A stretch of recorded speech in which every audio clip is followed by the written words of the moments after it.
And the Trump administration is trying to revoke a scientific finding that has been key in the U.S. fight against climate change. This week marks the start of the public's opportunity to voice their opinions on the effort. And joining us now is Scripps News business and tech correspondent Maura Barrett, who is live in Denver to explain how some of these findings came to be and how the Trump administration is trying to get rid of it.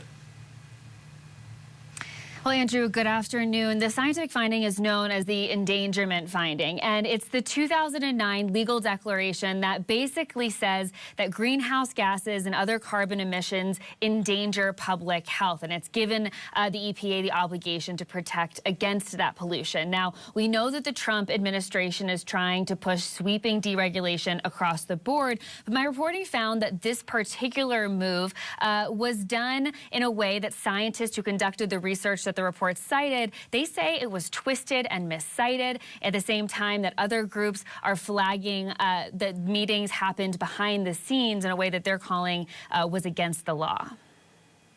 If finalized, today's announcement would amount to the largest deregulatory action in the history of the United States. Just 18 words and a barely 10-minute announcement in Indiana this summer set the wheels in motion to undo decades of work fighting climate change.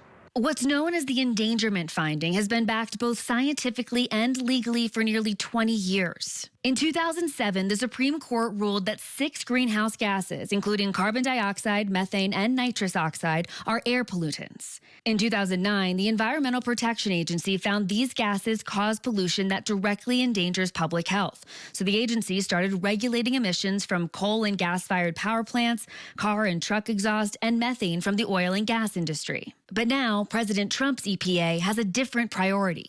So they created this endangerment finding to basically regulate out of existence, in many cases, a lot of forms of segments of our economy, and it costs Americans a lot of money. The EPA tells Scripps News it considered a variety of sources to assess the proposal and punctuated the announcement with a report from the Department of Energy to justify the climate rollbacks, a 140-page assessment that claims, quote, mitigation policies could prove more detrimental than beneficial. The scientists whose work is quoted in the report, though, say it leaves out key context and, quote, fundamentally misrepresents their research. What went through your mind when you saw your work cited in this report?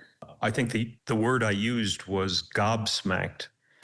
The misrepresentation of the fingerprint research that my colleagues and I had done was so bad, so egregious, that it was shocking. Ben Santer is a climate scientist who spent 30 years at a lab run by DOE researching the connection between human influence and climate change. His work defining that link ultimately led to the conclusion that solidified the endangerment finding. That is just so deeply concerning to me that the Department of Energy is now a nexus, a center of climate denialism in the United States. They're failing in that prime directive of keeping us all safe from climate harm by ignoring the reality and seriousness of climate change. Full stop. Santer isn't alone. A Carbon Brief review of the report found more than 100 false or misleading claims.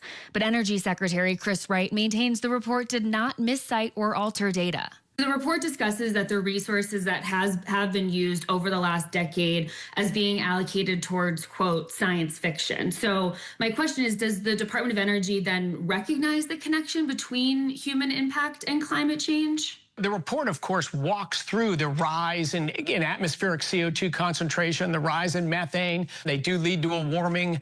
That's uncontroversial. The reference to science fiction is when people exaggerate claims that aren't there. The proposal hasn't just enraged scientists, but the legal community too. A new lawsuit calls out the secret nature in which the DOE allegedly quietly arranged 5 hand-picked skeptics to write the report downplaying the threat of emissions, in direct conflict of policymaking law. Federal law requires that when the government brings together a group of people to provide expertise or advice, the public, you and me, we deserve to know what is going on. But the Trump administration violated that requirement, trying to rush through these deeply harmful actions that will worsen pollution and raise costs for Americans. The Environmental Defense Fund tells Scripps News the government has not replied to their case yet, while Secretary Wright told me directly he finds the claim, quote, crazy. They want to control over an alarmist narrative because that's the way they can raise money for fear-mongering groups and for special interests. The public comment hearings are going on as we speak. The EPA officials already facing a boatload of criticism from environmentalists, scientists, public health advocates, and private citizens. There's more than 700 people that submitted for a chance to speak out against this proposal. And the Department of Energy Secretary Chris Wright told me if they see any errors that come up out of these hearings, that they will correct them. But one of the scientists I spoke with that you heard from in the piece there, Ben Santer, says that this is disingenuous because the report's already published and it's already causing harm in his eyes, because ultimately it says that tackling climate change, trying to prevent pollution, is not something that they want to do or should be doing as aggressively as these scientists are looking for, Andrew. And Maura, the U.S. is the second highest emitting country behind only China. What are the risks at play here if this finding is repealed, both in terms of America's own health and on the global scale?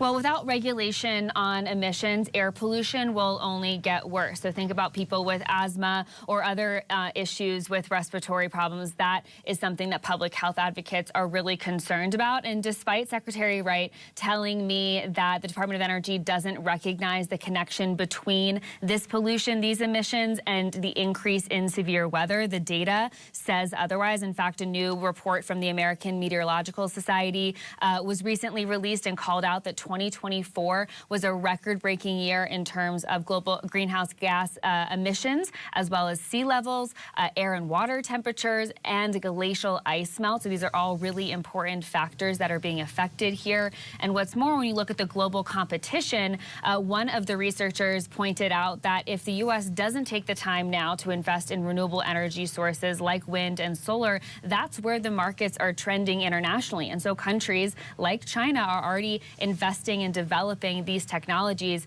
and he said that the U.S. will just increasingly fall behind there, Andrew. All right, Maura Barrett for us in Denver. Maura, thank you.